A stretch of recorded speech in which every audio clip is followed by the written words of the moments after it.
This episode is proudly supported by OpenTable. Nearly 1/3 of diners are booking same day. So they're making those decisions on the spot. And 10% are making their bookings within just a few hours. And so it's why it's so important to have booking software like OpenTable, which allows your diners to discover you. And so when restaurants are on platforms like OpenTable, they're much more likely to be discovered. We help diners to connect to restaurants. Ultimately, having technology, using technology, helps you to reattach to those diners. Experience the power of OpenTable. For an exclusive offer, visit restaurant.opentable.com.au/DITW. This episode of the Luminaries on Deep in the Weeds is proudly supported by Deputy, rostering and timesheets without the usual chaos. To have somebody that I can just run a decision by and say, I've just been thinking about this, I want to change this, this and this, and for her to say maybe calm down, we'll do this first and then we'll see how that goes and then we'll try this. It's to have somebody sort of receive and filter all of my thoughts to help Joy be the best that it can, and to switch the focus to making sure that we can enjoy Joy has changed so much, because we can do better when we're enjoying it. This is the Luminaries on the Deep in the Weeds podcast. I'm Anthony Huckstep. For the most part, kitchens the world over are full of brigades, teams of chefs that combine to deliver the culinary offering of a venue. But in hospitality, one size does not fit all. There are some that have not only changed the realms of gastronomy for their city, but the way a restaurant operates too. Sarah Baldwin is the owner of Joy in Brisbane. Sarah, how are you? I'm very well. How are you? I'm good. You probably have the least amount of staff out of any restaurant in Australia. Tell us about Joy and how it started.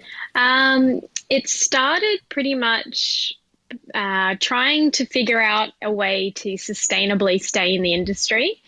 And I started it with Tim nearly 3 years ago now. And we both were at a point where it was either leave hospitality or try and create something that would run the way that we wished hospitality venues ran. So we pretty much thought about all of the things in restaurants that we've worked at and dined at that we didn't like, and we removed them from the picture and we got left with 10 seats and 36 square meters. Well, tell us what some of those things were that you didn't like, that you felt the need to remove in order to make a sustainable restaurant. A lot of it was stress, waste, a lot of people management. I think that it's really nice to work with people, but I never wanted to be I never wanted to micromanage humans as my job. And I know that if I was running a restaurant with staff, that eventually I would have to, even if I didn't want to, I wouldn't be able to not manage the people. And I never wanted to do that. I really just wanted a place to cook and to meet the people that I was cooking, because I really like doing front of house and I've done a lot of front of house in my career. So to combine the connection of the people and the cooking, it added an element of enjoyment to the cooking. Brisbane has some amazing restaurants and has had incredible restaurants over the last couple of decades. But Joy is something a little bit different, a 12-seat restaurant, a little kind of hole in the wall. Tell us about what the experience is like there and what it's like to run something that's so small. The best way to describe it is sort of like just going to a dinner party, I guess. Sometimes if you're dining with three other people, three of your friends, then you can sort of keep to yourself. But if you're a single diner or if you're in a party of two, then it is often that you interact with everybody in the room. And yeah, you don't know what you're eating until I'm putting it in front of you, or Maddie and I are putting it in front of you, and we're explaining it.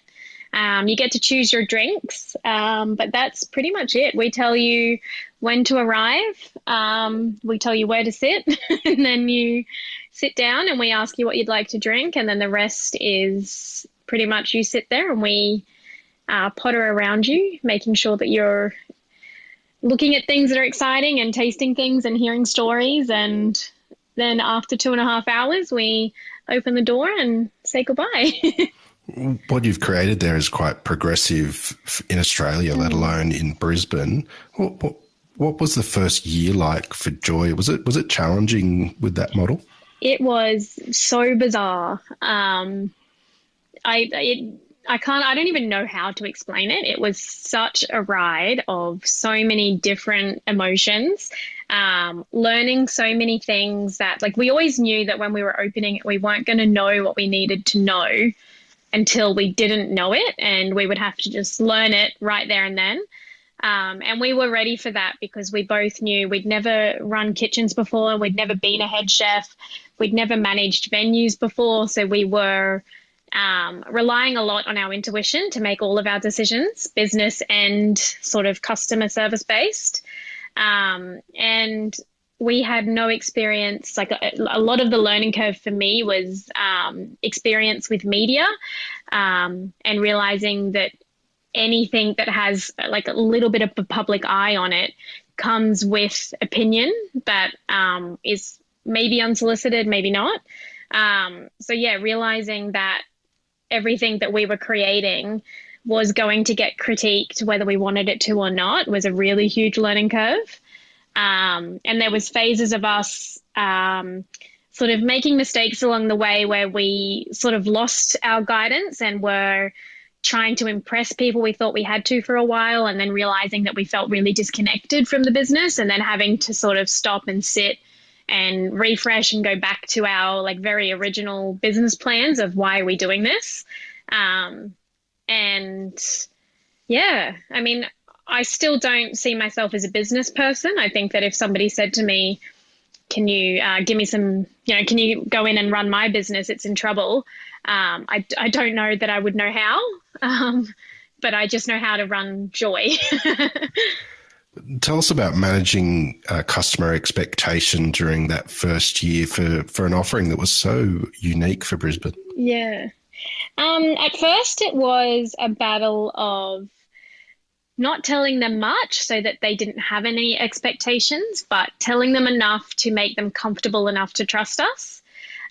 So when we first opened, we did have our set seating time, so you could only dine at 6 or 8 o'clock, or 6 or 8:30.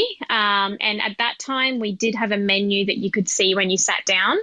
There was 2 set menu options, so you could choose a short or a longer option. And that was pretty much because we did think, Brisbane doesn't know us yet, and how dare we sort of just come in and be like, we're going to charge you this much. You don't know if it's going to be yummy because you've never heard of us, and you're going to like it. So yeah, for the first, I think it was about 6 months, we had 2 menu options. We told people what they ate. We put quite a bit of information on the website, a lot of contact in text messages and confirmation calls and all of this to try and create like a personal connection so that they would learn to trust us. And then, yeah, eventually it got to a point where we could say, most people were choosing the longer menu option, and most people started to say, look, while we're here, we'll do the full pairing, we'll do the long menu, whatever, we'll let you guide us.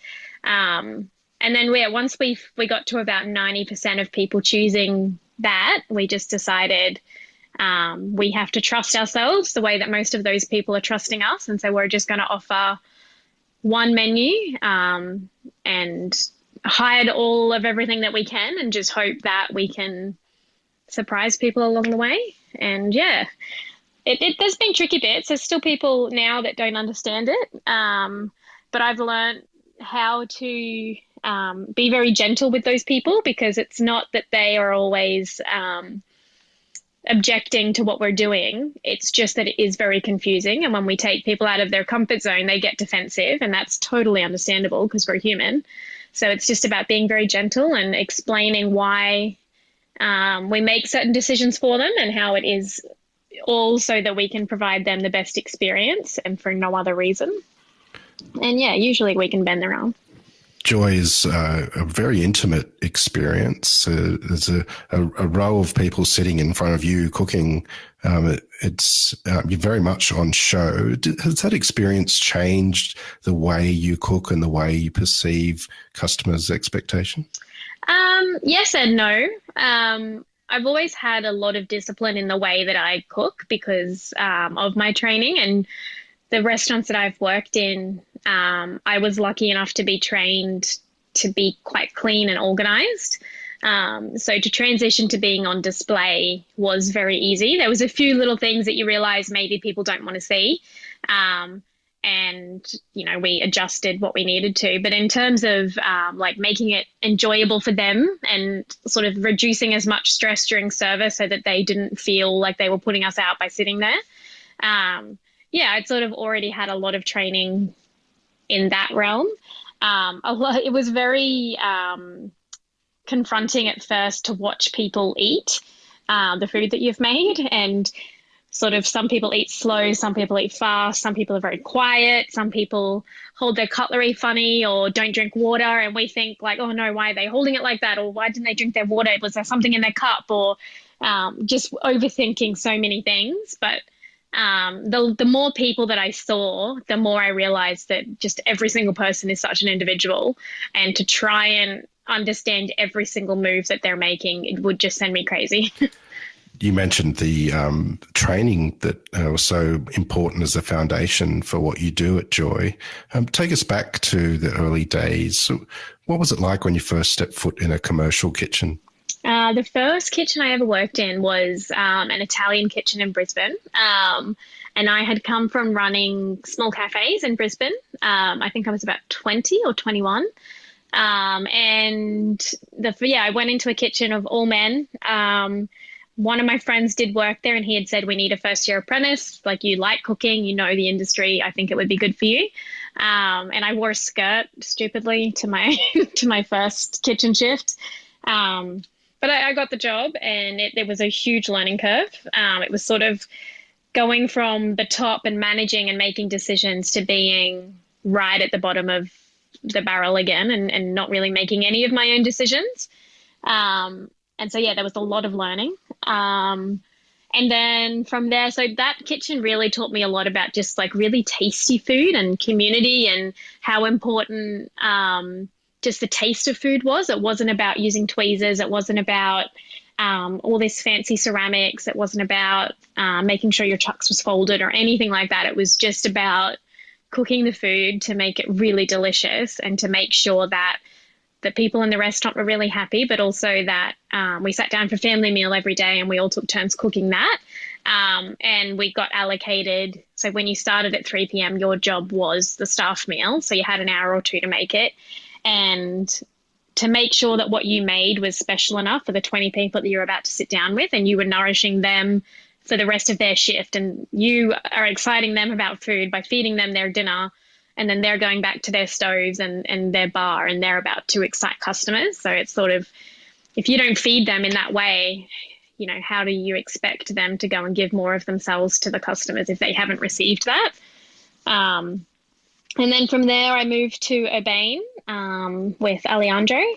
And that was sort of the first place that I learned. Josh Rain was the head chef. I think he's at Tetsuya's now. Yeah. So that was the first place where I learned things like folding my chucks and making sure my apron was really clean, and that my section was packed away every day, and that my hair was tidy even though no one could see me, and that my jacket was ironed and I always had a spare one, and all these little bits and pieces that I just thought never mattered in kitchens because I didn't understand how that would make the food taste better. But I slowly learned that all of that was about like this clarity and ownership of what you're doing. And it gave me a lot of confidence to know that if I'm turning up to work and I'm feeling confident and clean and organized, then it reduces all of the things that could possibly go wrong. That was the first place that I learned that. And then from there, I moved to Sixpenny in Sydney, and just loved working there so much. I still think about my time there all the time. It was probably the biggest learning curve in my career. And that gave me a really holistic view of restaurants. It was the first place where the chefs deliver the food to the customer. It was the first place that there was no division of front of house and back of house. It was very much like Puskas would say, if a front of house member came in and said, oh, we've got a last minute surprise dietary, if there was even any ounce of you frowning or huffing or puffing, he would just say, like, why are you doing that? Like, it's not her fault. It's, let's just, we're all doing the same thing. So that was the first sort of chef owner that I saw that had his eyes in the front of the restaurant and in the back of the restaurant. And everyone in the team had so much respect for him. So that was a really special place to work. You mentioned before becoming apprentice, you worked in cafes and you had a lot of, you had to make a lot of decisions and before going back and learning from everyone. Tell us about the impact that at a young age of working in those cafes and sort of being a decision maker. It was pretty natural to me because I moved out of home quite young. And when I was at home, I was very much in control of my life and my school, or my schooling, not my school. So it felt very normal for me to just decide when I needed to. And I think that early days in kitchens, in cafes, I was working as a dishie when I was 13. That was my first job in a Chinese restaurant. And then from there, I worked in a local cafe. And then from there, I found a full-time job in a cafe in Chermside Shopping Centre. And it just was a very natural progression for me. I think the bosses there saw that I was a very hard worker. And there was no aspect of the job that I wouldn't do. I figured if these people are paying me, I don't really have the right to say, yes, I'll do this, but no, I won't do that. So I was just so happy to do whatever needed to be done. And for them, I guess that showed my commitment to them. So they would, it was very easy for me. I've always worked sort of directly with the owner of the venue. So I was able to watch their decision making and see what they do on the fly. And I was able to just pick up on that quite easily. Early on, you mentioned that in the creation of joy, one of the things that you wanted to remove from the environment was as much stress as possible. Tell us about the impact of stress over your career. Stress has been really detrimental to me mentally and physically. I guess whenever your mental health is declining, it directly affects your physical health. And when I was in Sydney, I had a lot of stress. I think a lot of it was due to isolation. I didn't have a lot of friends when I was there. And sorry, I'm just going to remove my puppy from the bedroom. Oh, he's under the bed. Sorry. Hang on. I'm just going to get out. He's not. So sorry. I noticed that I wasn't able to think properly when I was stressed. I was making a lot of very rash decisions. I felt really not confident. In the first year of Joy, I was feeling very, whenever I get very stressed, it makes my anxiety a lot worse, and it makes my mental health really decline. So for the first year of Joy, I didn't really have any way of managing that. I had Tim there to help. I was sober in my first year of Joy. I had Tim there to help me sort of stay sober because he's been sober also for about 15 years. So to have him there sort of helping me through that, it was really good. But as soon as he left the business was when I started drinking, purely because I was stressed and I didn't know how to manage it. And whenever there's stress, I find myself, I guess I blamed Joy for the stress. So it was hard to go in on some days and see this place and feel frustrated by it. When it wasn't Joy's fault, it was my management of the stress, because there's always going to be stress in every day. You can't remove stress from your life, but you can sort of redirect your projection of that frustration because of the stress depression and anxiety are not uncommon for people working in such high energy and stressful jobs in hospitality. How have you managed to keep a hold on them and manage it? I mean, for me, the biggest tool that I use for my mental health is sobriety. And I know that that's not for everybody. It can be too extreme for some people. But finding your people to be sober with, or finding the people that are happy for you to be sober without the pressure of drinking. I'm a huge advocate for therapy, and for being really open about your mental health. So many people that see me being open about it message me and thank me, saying, this is how change happens. To know that somebody else is feeling it is, it makes them feel so much less alone. And I know through personal experience, the people around me that have, committed suicide or overdosed or tried to commit suicide or, ended up in hospital because of their mental health. There's so often people that you just go, oh my God, I had no idea that person was suffering, because they don't think they can talk about it. They think that they're the only ones feeling it. There's not a lot of time and energy in kitchens to have, when you finish your shift, it's 1 or 2 a.m., you're tired, you want to go home. And when you get up in the morning, you have to go straight to work and you're working all day. There's not that much time to just stop and think, I'm not feeling great. What do I do?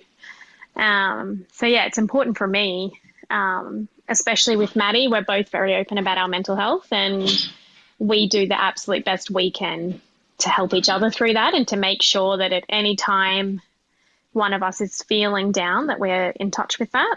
And we've taken mental health weeks at Joy. There's been 2 weeks where I've had to call customers and cancel them and just say, there's been a bit of a personal thing this week, and for that reason we're going to have to reschedule you. And that's just because I've said to Maddie, I don't think I can go in there this week. It's, I need time to myself. This episode of the Luminaries on Deep in the Weeds is proudly supported by Deputy, helping managers and staff do their best work. Hospitality is where Deputy was born. This is the industry we have pledged to help thrive. Hospitality thrives with Deputy because of the great people management we bring through easy rostering, timekeeping, and communication. And that's just the start. We're innovating with so many new things that I believe that we will make hospitality thrive even more than it did before the pandemic. For more information, go to deputy.com. What have been some of the positives on your life? You've been sober for quite a while now. What sort of positive impact is that having on you? Mostly this clarity and control that I have of my brain. So I started being sober when I was about 22, and I was sober until I was 29, so about 8 years. And before that, I was a very heavy drinker, and my life felt messy, and I sort of made decisions as I needed to make them, my decisions weren't thought through. I didn't trust myself and my decision making. When I became sober, I got to know myself. I didn't run from anything within myself. I had to deal with things that I was thinking and feeling. And I found that the relationships that I formed around me felt so much more authentic, because there was no time that I would spend with these people that I felt out of touch, or like they weren't fully there because we were sober. We got to really know each other. And to feel like people can love you while you're yourself, and you don't have to be putting up this, 3-drink facade, Sarah, where I'm a hectic introvert. So for me to get to normal people level, or what I would perceive as normal people level, it often did require 2 or 3 drinks. And so that doesn't always feel nice, to know that you can't enjoy your time with people socializing until you're drunk, and you feel like they can't enjoy you until you're drunk. And And then, yeah, I did relapse a little bit through COVID mostly. I just thought, there's no real repercussions of this because I'm not working at the moment. So surely I can have a little bit of a drink and see what happens.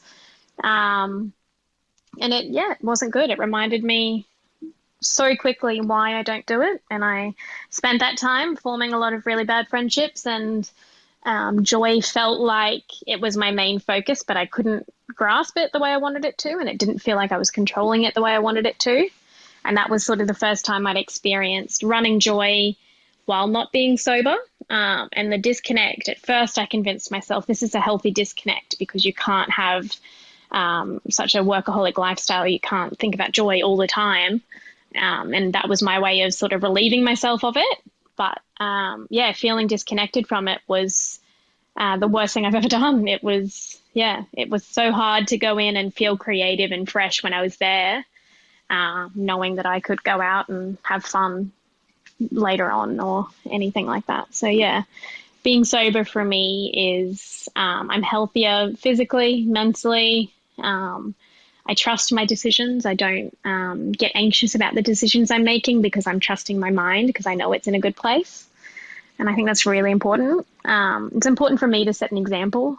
And I'm quite proud to say to my customers as well, when I used to drink, this is what I would drink. Right now I'm sober. Or if there's something I'm not too sure about because I haven't drunk it, I am so happy to say, I'm actually not drinking at the moment, but Maddie is here to help you. So she will tell you anything you need to know. With this clarity that you've garnered from sobriety, do you approach food and cooking differently? Yeah, I really do. I cook with so much love and connection. I literally feel myself smiling when I'm cooking. It doesn't feel like I'm running on this time schedule. I know I've got my prep list next to me, but I'm not constantly stopping and going back to it. I just feel this flow of cooking and grabbing what I need to grab and mixing it into things and moving on to the next job. And everything just feels so right. And day to day, I can just be actually, even though this is on the menu and I told Maddie I was going to do this, I just feel like I want to do this today. And I can just, say to Maddie, don't print the menus yet. I feel like changing something. She just looks at me oh, really? I just saved the menu. But I feel such it feels like cooking is such a blessing to me. And it's the only thing in my life that's ever been natural to me. And to be completely sober and clear in the mind and just literally enjoying every single moment I have with food is such a treat. Well, tell us about your food and the creative process. So do you have a dish or two that you can tell us about that sort of exemplifies where you are with your cooking at the moment? Yeah, I mean, the whole menu, I struggle to see because the menu is about 8 courses, different sizes and sort of structures. But I sort of struggle to disconnect each course as an individual dish. I see the whole menu as a dish. So the basis of everything I cook is it just has to be yummy. I see so many of my customers just taking the first bite of something and they just look at the plate and I can see them just thinking what is going on here? And I do want my food to look beautiful, but I would never sacrifice the flavor of it or the enjoyment of it or the edibility of it just to make it look good. I have this very strong theory that you should not ever make your customers eat your ego. And just because someone else is doing something or there's a food trend somewhere, you don't have to do that. And your customers will trust you if you make it delicious. So the first 3 bites of the menu are just 3 little, 3 little snacks is what we call them. So the first bite you get is cornbread with ricotta and some Sancho pepper through it with some pepitas roasted. And it's been rolled around in butter and honey. So it's sort of sticky and sweet. And that literally just comes from me, on the weekend, a few weekends ago, making cornbread quite a few times and really enjoying it. And then just thinking I really like making cornbread at the moment. I think I'm going to figure out how to put it into the menu at Joy. And so it just involved cutting it in with a ring cutter to make it look more restaurant-y, and then using a piping bag instead of smearing the ricotta and convincing people that it's fancy. So it really is just the desserts go into, there's two desserts. One of them is like fruity, acidic, a little bit creamy. It's cake, because cake is delicious. It's milk with like roasted white chocolate. So many people, like I'd say 60% of the people that eat it tell me that it makes them feel nostalgic about something that they can't put their finger on. And it is, it turns out that most people figure it out, or I help them figure it out. Most people agree it's like the milk when you've had your cereal, like when you're on holiday and you're allowed to have naughty sugary cereal, and then you've eaten all the cereal out, and then you have this little bowl of like sweet milk left, and you drink it.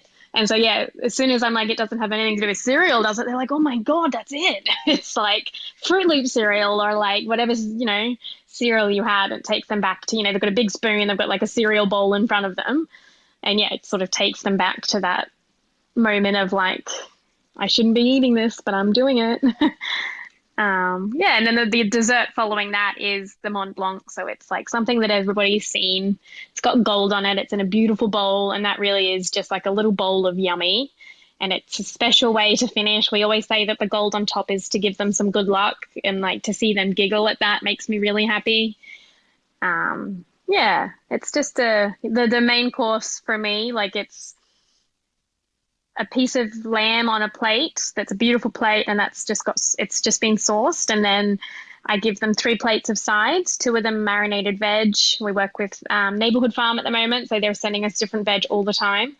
And then there's bread, and for me that just reminds me of like every delicious barbecue you go to, when you've got your plate and you go and get your steak, and then you walk along the table with all the salads and you just load them all on, and you've got this like mishmash cold hot salad. There's like vinegars and creams and all these different things mixing together, and it's just yummy.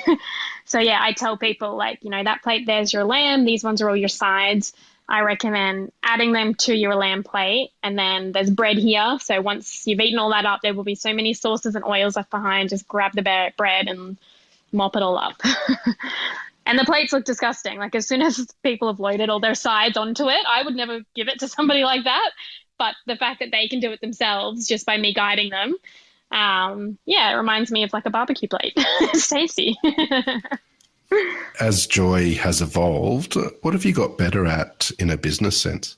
Oh, I think trusting myself, making intuitive business decisions.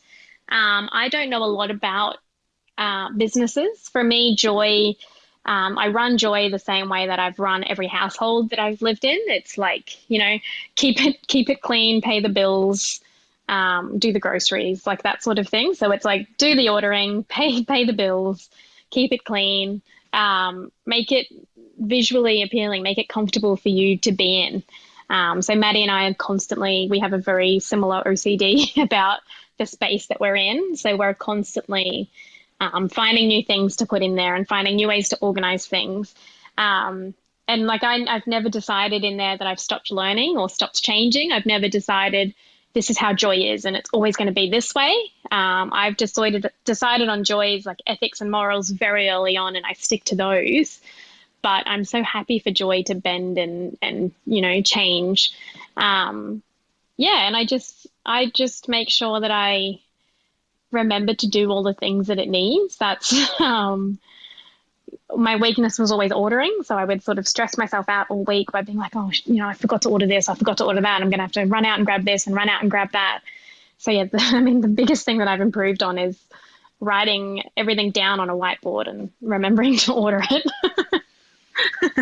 You mentioned that you run Joy like running a house, but you've been described as a real trailblazer and won many accolades in Joy's short history. What does it feel like to be spoken of like that and receive the accolades that you have so far? It's very bizarre and very confronting, because often that does mean that I get grouped with these like actual business people or like like I'll get invited. I got invited to do like a little festival next year, and they, the person I was talking to said, don't, you can bring your whole kitchen team, this, that, and the other. And I was just like, oh, how embarrassing. Like, am I just going to show up and everyone's got a team? And I'm like, I've got Maddie. She's my best pal.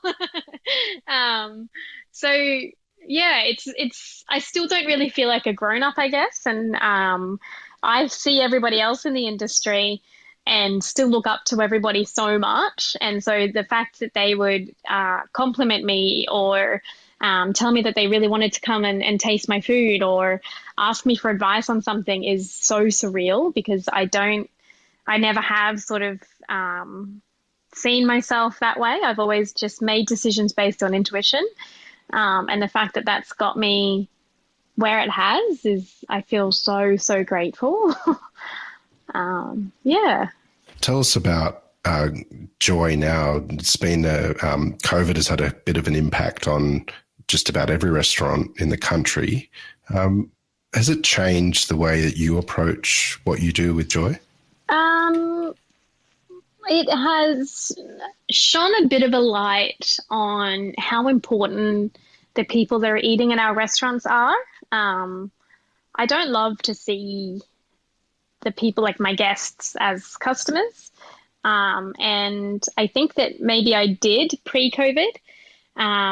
That when I lost the access to my restaurant because of COVID, the fact that we closed for 6 months and then did a booking release and we filled right back up again, made me like literally think about I still look at every single name that comes through as a booking and every release I do, and I feel so, so grateful, and I recognize every single one that's a repeat diner. And it makes me when I'm prepping, because there's 10 and I sort of prep the 5:30 sitting and I prep the 8:30 sitting on, separate trays. So I'll be doing 10 of this and 10 of that. Every time I do one thing or wash the leaves or pick the herbs, I'm literally thinking about, I would never put an ugly herb in there, not because I'm trying to get this standard of fine dining, just because why would I want to give this guest an ugly herb? They deserve this perfect herb.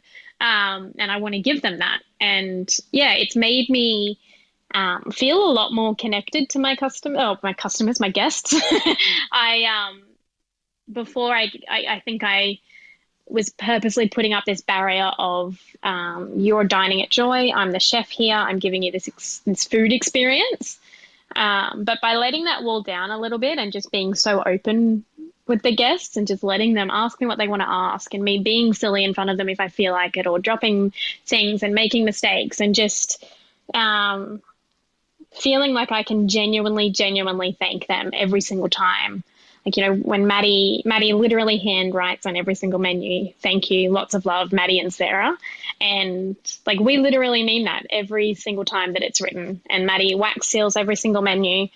And we notice when there's an ugly one, and we label that one the backup one, because we would not ever want a customer to leave our table with something that wasn't what they deserve. And the fact that they are giving us their time and they're getting up and getting dressed, and some of them don't eat all day in anticipation to stay hungry. For some reason, we get customers that are dine out all the time and they eat every weekend, and this is, another special dinner. But then we get some customers that are, the first night out without their child in 3 years, and it's, they've saved for 3 months for this, and they've got their babysitters and they're going to stay in a hotel. It's we owe it to them to just thank them. And the best way to thank them for trusting us is to just give them such a beautiful experience, because I can't do what I love doing unless they're sitting there and receiving it over and over again. And I don't, why would I ever want to give them something that's not beautiful? Because, they deserve a beautiful time, and I'm so grateful that they're there. And we can't run venues without customers. And customers are humans, and we're humans, and we're all just looking for a nice time. Joy is one of the most unique establishments in the country, but how much joy has Joy given you? So much. There's been moments of darkness, definitely. There's been moments of doubt. In the last little while, though, I'd say in the last year, I haven't felt anything but absolute happiness. And even in moments where I really felt a bit lost, I was able to just reflect and say, like, every decision I make puts joy first. And I mean, it's gotten to the point now where we open 3 days. So Maddie and I do Thursday, Friday, Saturday, 2 services a night. We do Wednesday as a big prep day. Tuesday, we both kind of work from home on our laptops. Sometimes we have to go in and do something, but usually not. And the Sunday, Mondays off are really, really important. And to have somebody in there that I'm genuinely enjoying their company. Like Maddie and I do not argue. We don't get angry at each other. We don't project any feelings onto each other. We're so honest and open. And I feel so supported by her all the time. And to have somebody that I can just run a decision by and say, I've just been thinking about this. I want to change this, this, and this. And for her to say, like, maybe calm down. We'll do this first, and then we'll see how that goes, and then we'll try this. It's to have somebody sort of receive and filter all of my thoughts to help joy be the best that it can, and to switch the focus to making sure that we can enjoy joy has changed so much, because we can do better when we're enjoying it. And it's so important that we're having a good time in there. And I'd say 95% of the time, Maddie and I are having the absolute best time in there. For someone who's created really their own vision of a restaurant, and a very unique one, what sort of advice would you have for someone that's going out to create their first business in their own vision? I would say to decide on what you want from your venue. Like, why do you want to build a venue, or why do you want to run a venue? And revise that list all the time until you open your venue, and don't open your venue until you know what you really, really want. And it can be something so simple, like, I just want to be happy, or I just want to cook, and every time you need to make a decision for your business, think about that. Every decision I make for joy is this, am I going to enjoy this? Is this going to be good? And if it doesn't feel like, yep, this is going to be good, then don't do something you don't trust yourself with. And just make it nice. I know that sounds so silly, but just always make it feel good, and always think about your customer. If you're in the hospitality industry, you're providing an experience, and people are exchanging their money that they earn through their job to give to you, so that you can provide them with something that's going to nourish them and make them feel happiness and wholesomeness. And, they're coming to experience what you've got to offer. And so just be grateful for them and be gentle with them, and, give as much as you can to them, and always work on keeping yourself happy. Decision for your business that doesn't make you happy every day, then I think you need to revise that decision, because you're going to live with it every single day. Just be really in touch with yourself and in touch with what your guests are experiencing, and make sure it's just lovely and wholesome and full of love. Well, Sarah, you're an absolute inspiration, and joy is an incredible experience. We've absolutely honoured to have you on the Luminaries today on Deep in the Weeds. Please keep in touch, and we'll definitely catch up again soon. Thank you so much. So nice to chat. This is the Deep in the Weeds podcast. I'm Anthony Huckstep. Stay tuned as we take a deep dive into the lives of the incredible people who ply their trade in the food and hospitality sector. Special thanks to executive producer Rob Locke for making this all happen. Follow us on Instagram at Deep in the Weeds Podcast, or email us at podcast@deepintheweeds.com.au. Stay safe and be well.